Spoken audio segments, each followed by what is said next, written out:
हम जानेंगे Snell's law क्या है। स्नेल्स लॉ यानी second law of refraction. Refraction का सेकेंड लॉ स्नेल्स लॉ कहा जाता है। अब क्यों कहा जाता है? क्योंकि यह स्नेल के द्वारा दिया गया था। एक साइंटिस्ट थे स्नेल, उन्हीं के द्वारा यह नियम दिया गया है, इसीलिए इस नियम का नाम पड़ा है स्नेल्स लॉ। अब ये होता क्या है, जैसे आप यहाँ प्रोसेस देख रहे हैं रिफ्रैक्शन का, एंगल आई और यहाँ एंगल आर।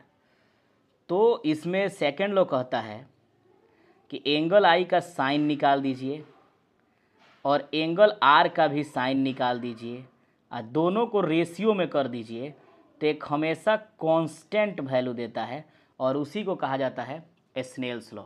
यानी the ratio of sine of angle of incidence to the sine of angle of refraction is always constant, it is also called Snell's law.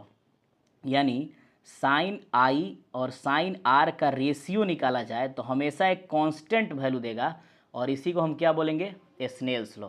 यह कांस्टेंट वैल्यू 1.5, 1.3, 2.42 कुछ भी हो सकता है और यही कांस्टेंट वैल्यू आगे चल के रिफ्रैक्टिव इंडेक्स बनता है।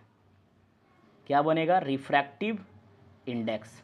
मतलब स्नेल्स लॉ क्या है?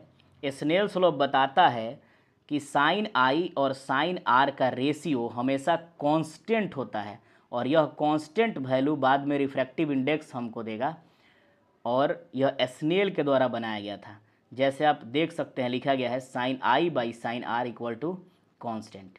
यही होता है स्नेल्स लॉ।